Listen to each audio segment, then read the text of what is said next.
Good morning students. आज हम लोग चैप्टर 9 पार्ट 8 पर डिस्कस करते हैं। देखो, पिछले टर्म पे हम लोगों ने लेंस मेकर्स फार्मूले का डेरिवेशन देखा। इस बार हम लोग देखते हैं principal focal length of a lens. इसके बारे में हम आप लोगों को पहले भी बता चुके हैं कि what is the focal length. Focal length में एक बार और भी हम लोग डिस्कस कर लेते हैं जब हम लोग पढ़ चुके हैं लेंस मेकर्स फार्मूला। थोड़ा और अच्छे से डिटेल में हम लोग जान लेंगे। तो देखो, यहाँ पर दो तरीके का फोकल लेंथ हमको मिलता है लेंस के केस में। एक तो वह होता है कि प्रिंसिपल एक्सिस पर वह पॉइंट जहां पर रखा हुआ कोई ऑब्जेक्ट और उसकी इमेज मिलती है हमको इन्फिनिटी पर।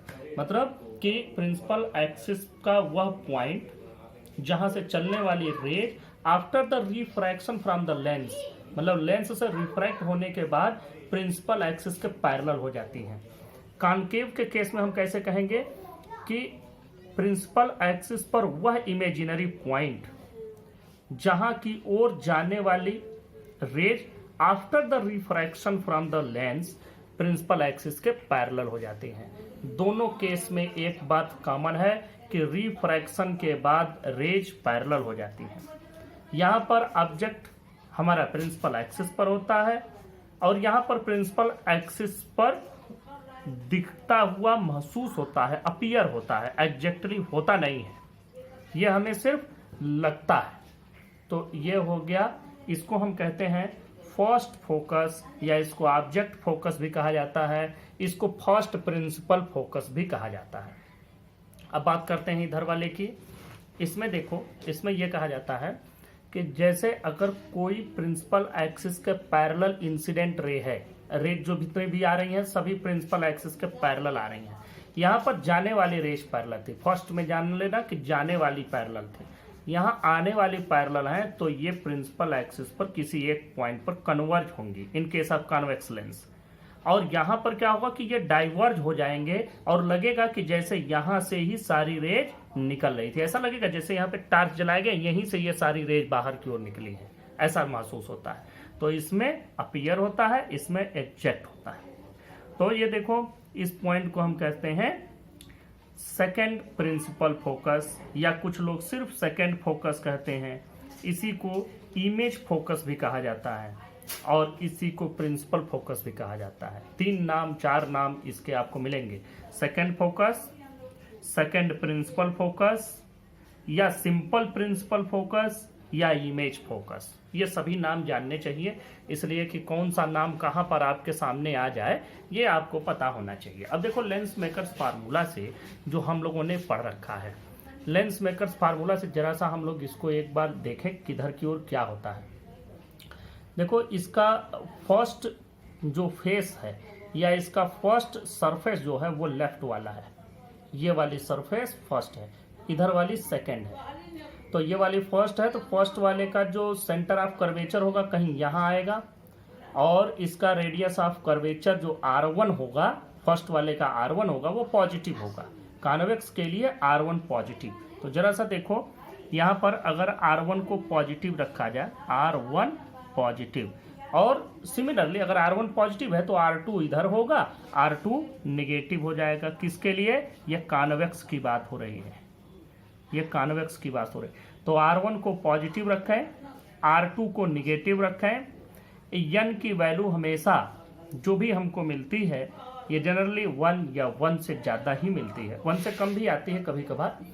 तो इसकी वैल्यू अगर हम कांस्टेंट रखते हैं, यानी कि कोई वैल्यू कांस्टेंट है, तो यहाँ पर हम क्या पा रहे हैं कि ये R1 और R2 की वैल्यू रखने पर ये भी पॉजिटिव आ रहा है, और माइनस, इसको माइनस रखोगे R2 को तो ये भी पॉजिटिव आएगा, तो F की वैल्यू हमको पॉजिटिव मिलेगी। तो कॉन्वेक्स लेंस के लिए फोकल लेंथ पॉजिटिव आता है।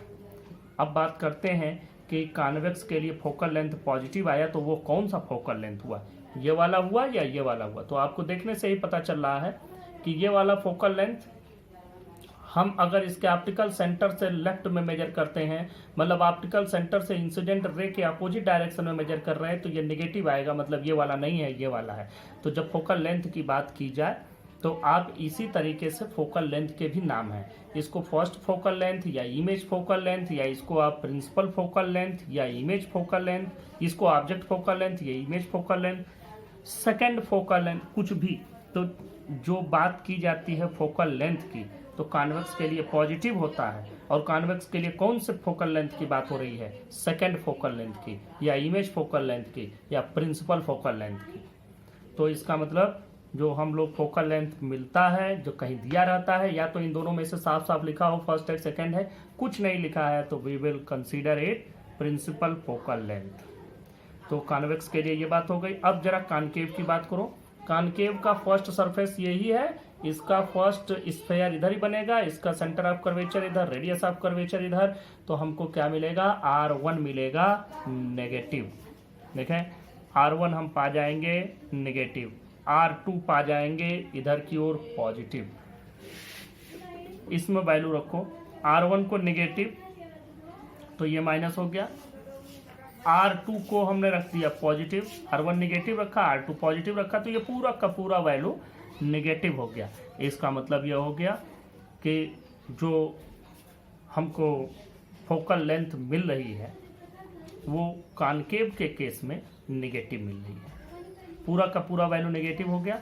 तो कॉनकेव के लिए यहाँ पर बात अब कॉनकेव की चल रही है, तो ये मैं लिखवा नहीं रहा, आपको वैसे ही समझ लेना है। तो कॉनकेव के लिए जो वैल्यू आएगी वो नेगेटिव आएगी कॉनकेव के लिए फोकल। और नेगेटिव कौन सा है, देखो यहाँ ये वाला।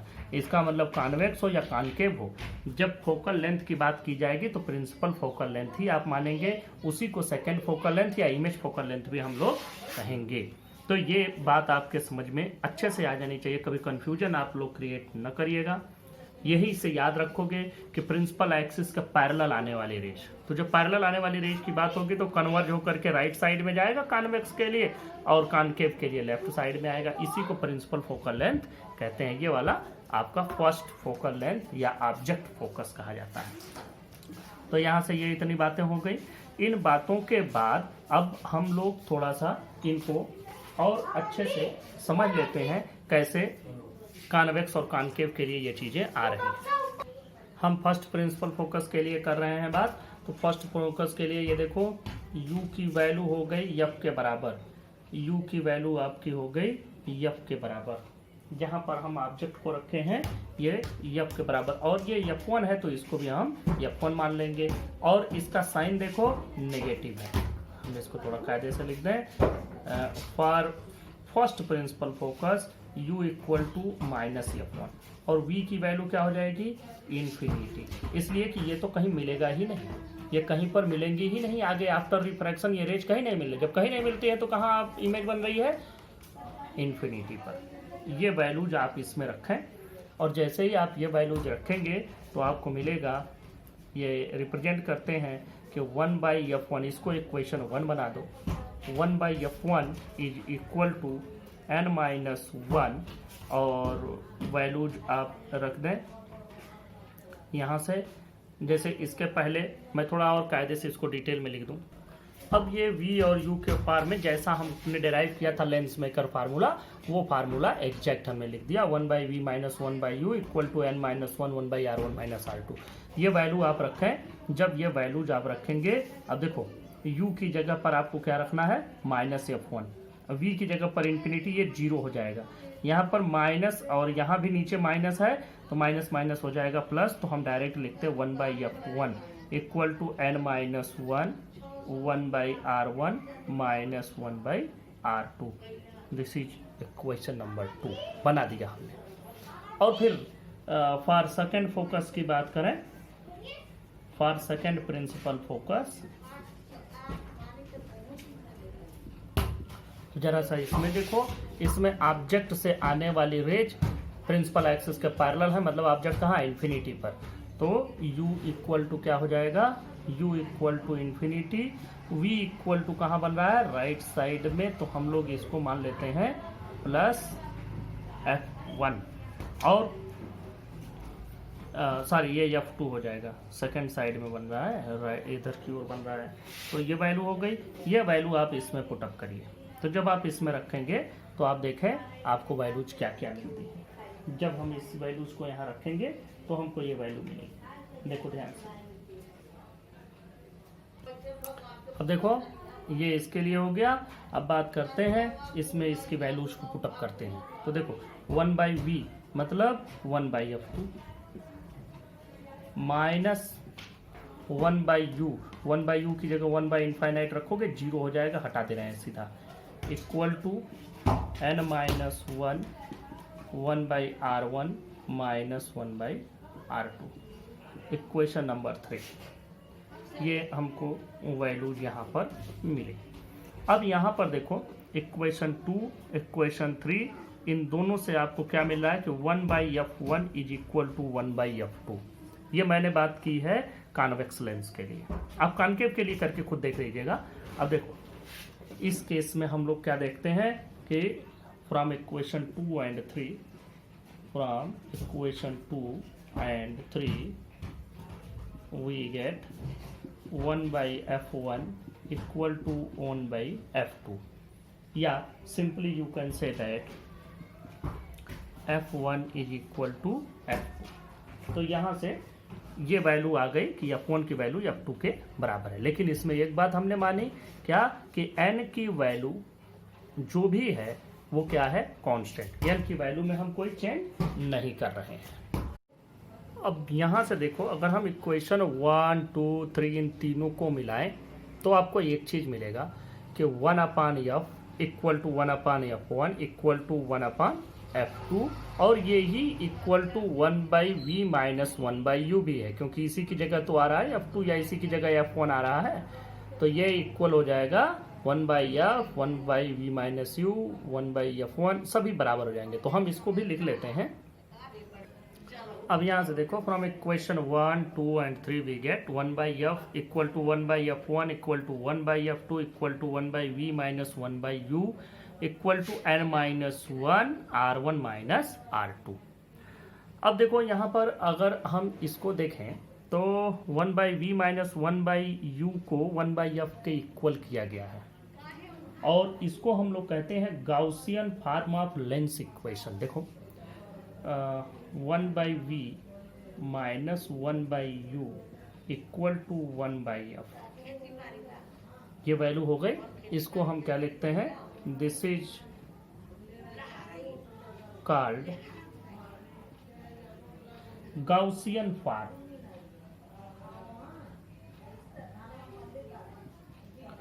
Gaussian form of lens equation. This is called Gaussian form of lens equation. यहाँ एक चीज और भी समझ लो, यहाँ एक बात और भी समझने वाली है कि जब हम लोग अभी ये कॉन्वेक्स के लिए हमने लिखा, कॉनकेव के लिए लिखोगे तो क्या हो जाएगा। देखो कॉनकेव के लिए लिखेंगे तो यहाँ पर देखो यहाँ मिलती हुई महसूस हो रही हैं, यहाँ से तो चल रही थी यहाँ पर इसकी, लेकिन यहाँ पर तो दूर से आ रही है कहीं रेज, तो रेज कहीं से आ रही जहां से वहां इन्फिनिटी, तो यहाँ u इन्फिनिटी भी हमको मिल जाएगा प्लस f1। और इसके लिए जब हम लिखेंगे यहाँ पर के लिए, तो यहाँ पर देखो ये u हमको दिख रहा है कि यहाँ से रेज निकल रही, तो u की जगह पर आ जाएगा माइनस f2 और v की जगह पर हमारा हो जाएगा इन्फिनिटी। तो इस तरह से इनको आप चाहेंगे तो कॉनकेव के लिए भी निकाल लेंगे, उनके लिए भी यही चीजें आपको मिलेंगी। तो ये इक्वेशन हो गए, ये लेंस के लिए हो गया, जिससे आपको फोकल लेंथ की चीज आपको अच्छे से समझ में आ जाए। लेंस से रिलेटेड कोई चीज आपकी छूटनी नहीं चाहिए, कोई भी एक भी सिंगल टॉपिक। तो ये आपका हो गया। अब हम लोग देख लेते हैं कि लेंस को अगर हम किसी लिक्विड वगैरह में डुबोए तब क्या फर्क पड़ता है, मतलब dependence of focal length on refractive index of material of lens. अब यहां ध्यान दो, dependence of focal length of lens upon refractive index of its. अब इसको देखो, इसमें हम लोग जब इसको लेंस मेकर फार्मूला डिराइव किए थे तो यहाँ मीडियम 1, यहाँ मीडियम 2, मीडियम 2 का मतलब लेंस के मटेरियल का मीडियम, और इधर मीडियम 1 फिर से आ गया था यही मीडियम। लेकिन अगर लेंस के इस तरफ और इस तरफ के मीडियम में चेंज आ जाए तो जो अभी हमने कैलकुलेट किया कि 1/f equal to 1/f1 equal to 1/f2, तब दोनों तरफ का f1 और f2 बराबर नहीं रह जाएगा, मतलब तब f1 will not be equal to f2, तब जबकि इधर का मीडियम और इधर का मीडियम सेम न हो तब। तो हम लोग क्या देख रहे हैं कि लेंस के फोकल लेंथ की डिपेंडेंसी इसके रिफ्रैक्टिव इंडेक्स पर है, और दूसरी बात रेडियस ऑफ कर्वेचर पर है, और तीसरी बात इसके सराउंडिंग मीडियम पर है। इन 3 चीज़ों पर है। यहाँ पर जो फार्मूला हम लोगों ने डिराइव किया, इस फार्मूले में हम लोगों ने क्या कंसीडर किया है, n हम लोगों ने क्या लिखा है, n मीन्स n2/n1, मतलब हमने इसको लिखा है 1n2 की जगह पर n रखा है, एंड दिस इज n2/n1। आप फार्मूले का डेरिवेशन उठा के देख लेंगे। तो अगर हम इसको ऐसे लिखें in terms of 1/f equal to n2/n1 minus 1/r1 minus 1/r2। अब आपको एक बात मालूम है कि एयर के लिए जो रिफ्रैक्टिव इंडेक्स लिया जाता है वो 1 लिया जाता है। देखो एयर के लिए अब हम फोकल लेंथ कैलकुलेट कर रहे हैं कि एयर में फोकल लेंथ क्या होगा। तो ये वैल्यू हो जाएगी 1/f इज इक्वल टू, अब n1 की वैल्यू 1 रख दो, तो for air n equal to 1, तो n2 बाई, अब एयर में से जा रही है तो इसका जो n1 है ये n2 है, तो एयर का रिफ्रैक्टिव इंडेक्स हो गया 1 और n2 इसका हो गया, तो ये हो जाएगा n2-1, क्योंकि n1 तो 1 हो गया, और ये वैल्यू 1/r1 माइनस 1/r2, ये वैल्यू हमको मिली। तो यहाँ से अब आप देखें कि यह फोकल लेंथ हमको मिला एयर में जब लेंस को रखा गया है, मतलब इसका जो सराउंडिंग मीडियम है वह एयर है, और उस कंडीशन में हमको इसकी फोकल लेंथ इतनी मिली। अब हम बात करते हैं कि अगर यह चीज़ हम चेंज करें, हम इसको एयर में न रख करके किसी और मीडियम में रख दें, जैसे मान लो हमने इसको लिक्विड में रख दिया। अब आप एक चीज़ ध्यान से देखिएगा, मैंने जब आपको रिफ्रैक्टिव इंडेक्स के बारे में बताया था तभी हमने आपको बताया था कि जो मीडियम जितना ज़्यादा डेंस होगा उसका रिफ्रैक्टिव इंडेक्स उतना ही ज़्यादा होगा। तो अब देखो, अब अगर मान लो कि इसको हमने किसी लिक्विड में रख दिया, अब देखो इसके आसपास का मीडियम लिक्विड हो गया, तो यहाँ से रे किसमें से निकलेगी, लिक्विड से निकलेगी, ग्लास में जाएगी, और तब जो 1/f की जो वैल्यू आएगी ये आएगी यहाँ n2 मतलब ये तो हो गया ग्लास का लेंस का, डिवाइडेड बाई nl मीन्स उस लिक्विड का जो इसके सराउंडिंग में है, और माइनस 1, और तब जो वैल्यू आएगी 1/r1 माइनस 1/r2। अब आप यहाँ से अंदाजा लगाएं कि अब इस केस में ये तो चीज़ बढ़ गई, या n2/n1 ही था तो समझो n1 की वैल्यू जो भी थी, अब एयर थी, एयर की थोड़ी कम थी। अब हम थोड़ा सा इससे डेंस मीडियम में चले गए। डेंस मीडियम का मतलब हो गया कि हम अब पहुंच गए हैं लिक्विड में, और लिक्विड एयर से डेंस है, उसका रिफ्रैक्टिव इंडेक्स थोड़ा ज़्यादा है, तो यह जो वैल्यू आ रही थी यह वैल्यू थोड़ी सी कम हो गई, क्योंकि n2/n1 कम था, अब n1 क्या है, ज़्यादा है, तो यह पूरा वैल्यू हो गई थोड़ी सी कम, और थोड़ी सी कम वैल्यू में से 1 को घटाया जाएगा, मतलब इस पूरे की जो वैल्यू है थोड़े से कम वैल्यू में से 1 को अब आप डिडक्ट करेंगे। तो मान लो कि पहले जो वैल्यू थी 1.5 में से हम 1 को डिडक्ट कर रहे थे, अब मान लो 1.2 में से हम 1 को डिडक्ट करेंगे, तो ओवरऑल वैल्यू क्या हो गई, थोड़ी सी कम हो गई। तो इसका मतलब इस पूरे की वैल्यू थोड़ी घट गई, और अगर यह पूरा घट गया तो इसका मतलब f की वैल्यू थोड़ी सी बढ़ गई, क्योंकि f इसके आप देख रहे हैं इनवर्स प्रोपोर्शन में है, इस पूरे के इनवर्स 1/f की वैल्यू है। तो इसका मतलब ये अगर नीचे जो भी या जिस मीडियम से रे जा रही है, अगर उस मीडियम का रिफ्रैक्टिव इंडेक्स बढ़ा दिया जाए, वह मीडियम जिसमें से रे जा रही है या जो इसका सराउंडिंग मीडियम है, अगर उस सराउंडिंग मीडियम का रिफ्रैक्टिव इंडेक्स ज़्यादा हो गया तो फोकल लेंथ की वैल्यू क्या हो जाएगी, थोड़ी सी बढ़ जाएगी, क्योंकि ये ओवरऑल वैल्यू घट गई और फोकल लेंथ बढ़ जाएगा। अब देखें, इसको हमने पूरा कायदे से लिख दिया है। यहाँ पर हमने लिखा लेंस मेकर्स फार्मूला आपका ये हो गया। अब when lens is placed in air, तब एयर में फोकल लेंथ हमने निकाल ली। इस समय लेंस के मटेरियल में जो लेंस के अंदर रे जा रही वो एयर से जा रही है। अब when lens is placed in liquid, आप इसकी जगह ये भी लिख सकते हैं कि when lens is immersed in liquid, मतलब लिक्विड में डुबो दिया गया है, तब उस समय क्या है, LNG, मतलब लिक्विड से ग्लास में, मतलब लिक्विड से लेंस के अंदर रे इंटर हो रही है, तब ये फोकल लेंथ का फार्मूला आ जाएगा। अब अगर हम इसको डिवाइड करते हैं, अगर आप इसको डिवाइड करते हैं, इक्वेशन 1 को इक्वेशन 2 से अगर डिवाइड करते हैं तो आपको ये वैल्यू मिलती है। अब यहाँ इस वैल्यू को देख कर हमें ये पता करना है कौन इसमें ज़्यादा होगा, या इसकी वैल्यू मोर देन 1 आएगी या लेस देन 1 आएगी या इक्वल। अब देखो यहाँ ANG का मतलब क्या है, refractive index of glass divided by refractive index of air. ये हो गया ANG की वैल्यू, ये ANG हो गया।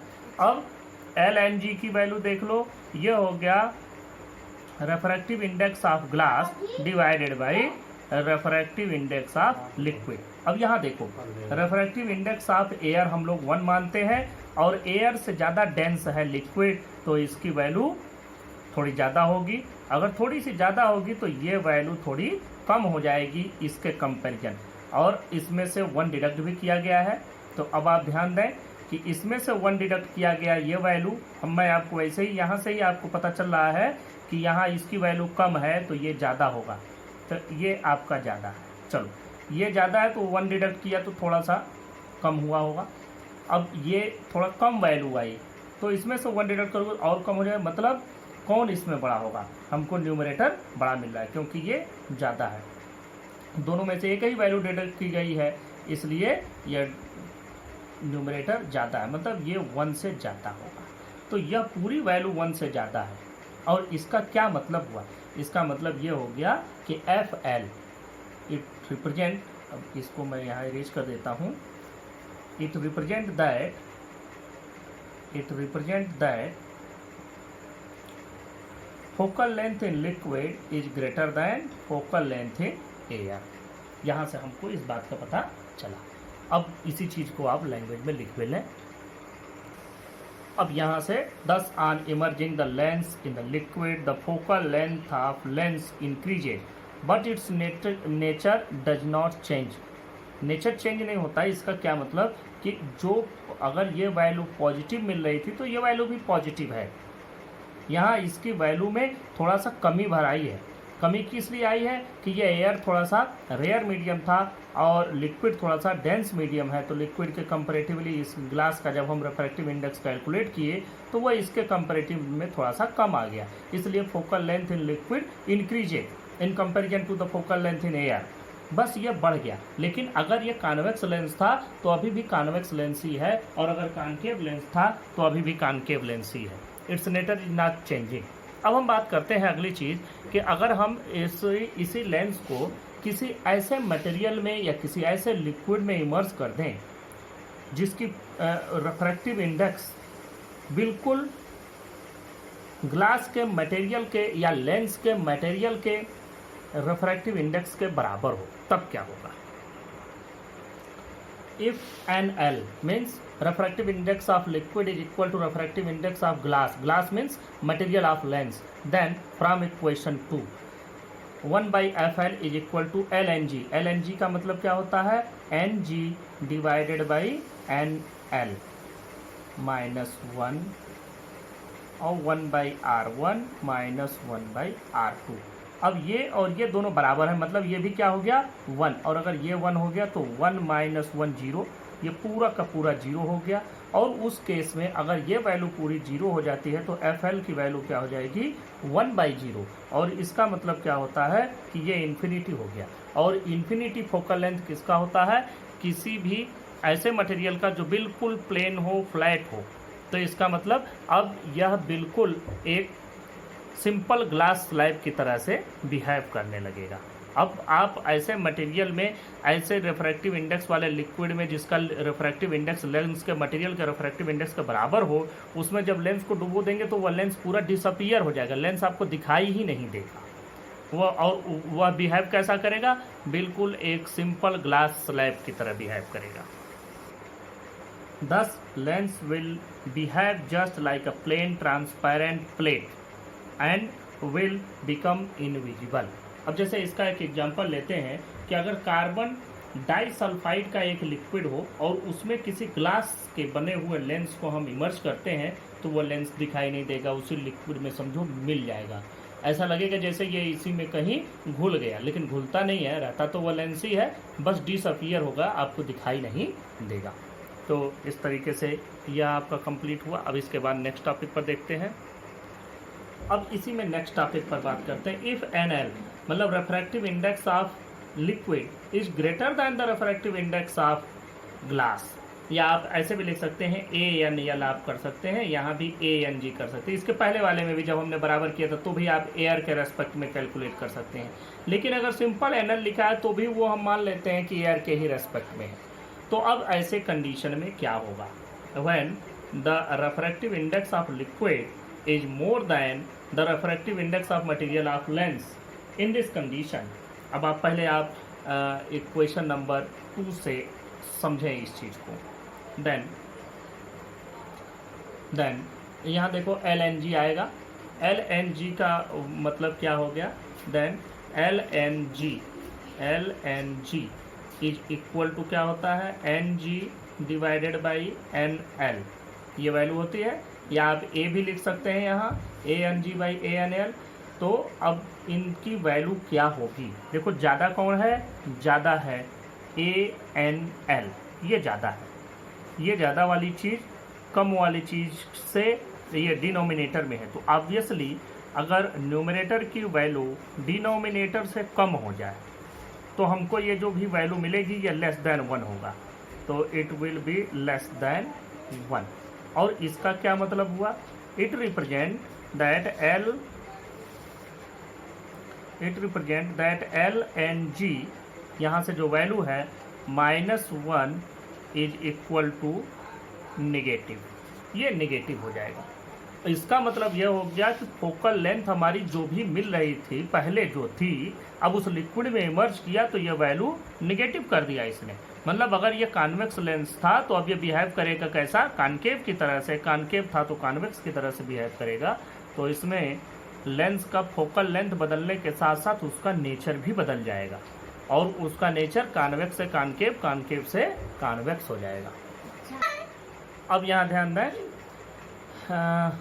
Now from equation 2 1/FL means ये वाले इक्वेशन से हम लोग कैलकुलेट कर रहे हैं, 1/FL equal to LNG -1 1/R1 - 1/R2। अब आपको मैंने बताया कि ये तो पूरी वैल्यू ही निगेटिव आ गई, मतलब कि ये जो भी वैल्यू आए फोकल लेंथ तो चेंज होगा ही, इसके साथ साथ यह जो भी वैल्यू आएगा वो निगेटिव आएगा। तो अगर ये फोकल लेंथ पहले पॉजिटिव रहा हो तो अब निगेटिव हो जाएगा, और अगर पहले निगेटिव रहा हो तो अब पॉजिटिव हो जाएगा। तो अब हम इसको यहाँ लिख देते हैं, thus focal length of lens becomes negative which changes the nature of lens, that is convex lens in air will behave as concave lens in that liquid. इसी का उल्टा भी लिख सकते हैं, एंड वाइस वर्सा, मतलब a concave lens in air will behave as convex lens in that liquid, ये भी आप लिख सकते हैं।